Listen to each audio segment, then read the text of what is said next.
क्या हो अगर मैं कहूँ, जो दवाई आपकी जान बचा सकती है वही जान ले भी सकती है, चाहे वो same company, same composition, same treatment का ही क्यों ना हो। अब जैसे किसी पार्टिकुलर मेडिसिन को मार्केट तक आने के लिए कम से कम 10-20 साल लग ही जाता है। पहले रिसर्च होता है जिसमें कि 10,000 में से एक कंपाउंड सक्सेस होता है, फिर ट्रायल होता है, फिर अप्रूवल होता है FDA की परमिशन से, फिर उसे बाद में लॉन्च किया जाता है। ये एक प्रॉपर लीगल सीक्वेंस है किसी मेडिसिन को मार्केट तक लाने के लिए। और बड़े बड़े कंपनी जो है अपना पैकेजिंग, ब्रांडिंग लगाकर मेडिसिन को एक्सप्लोर करती है। उसकी क्वालिटी स्ट्रांग होती है, उसे एडवर्टाइजमेंट किया जाता है और सारे डॉक्टर उसे ही प्रिस्क्राइब करते हैं और उस कंपनी की रेपुटेशन, ट्रस्ट मार्केट में और भी बढ़ जाता है। फिर वही कंपनी बिना किसी ट्रायल के, बिना किसी अप्रूवल के सारे सीक्वेंस को स्किप करके मार्केट में लॉन्च कर देते हैं अपने एक्सपीरियंस पे, अपने रेपुटेशन पे, अपने ट्रस्ट पे। और जब पेशेंट इस मेडिसिन को किसी पार्टिकुलर ट्रीटमेंट के लिए लेता है तब उसे दूसरी तीसरी बीमारी हो जाती है। फिर डॉक्टर कहते हैं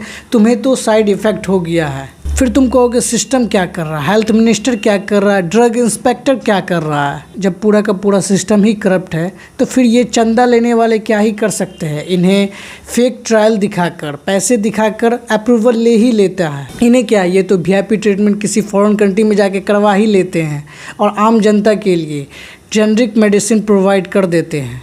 मैं ये नहीं कह रहा हूँ कि जेनरिक मेडिसिन बुरी है या अच्छी है। मैंने किसी पॉडकास्ट में सुना था, आमिर खान एक डॉक्टर से पूछ रहे हैं आप पेशेंट को जेनरिक मेडिसिन प्रिस्क्राइब क्यों नहीं करते। डॉक्टर्स जो हैं वो हमारे पर्ची पर जी जेनेरिक नाम क्यों नहीं लिख के देते, क्यों लिखते हैं वो ब्रांडेड। हमारी जो दवा है यही लिखना, ये बहुत बेहतर दवा है, इससे मरीज ठीक होगा। और उनको डॉक्टर्स को लिखने के लिए उनको प्रेशराइज किया जाता है, उनको टेम्प्ट किया जाता है। ये खुद डॉक्टर है इसलिए डॉक्टर को डिफेंड कर रहे हैं, जबकि सबसे बड़ा दलाल ये डॉक्टर खुद होते हैं। जब भी इनके पास कोई कंपनी आती है, चाहे वो फार्मा वाले हो, पैथोलॉजी डिपार्टमेंट से हो या रेडियोलॉजी वाले हो, कोई भी जो टेस्ट होता है या मेडिसिन होता है डॉक्टर पेशेंट को देते हैं, सबसे 50 भी नहीं 70 से 80% का कमीशन खाते हैं। तभी तो प्राइस इतना हाई होता है किसी मेडिसिन या टेस्ट का। तो ऐसे ही एक वेब सीरीज आई है पिल्स नाम से, जिसके लीड रोल में रितेश देशमुख है जो ड्रग इंस्पेक्टर को प्ले कर रहे हैं, जहां pharmacy company, chemist, doctor, drug officers, minister,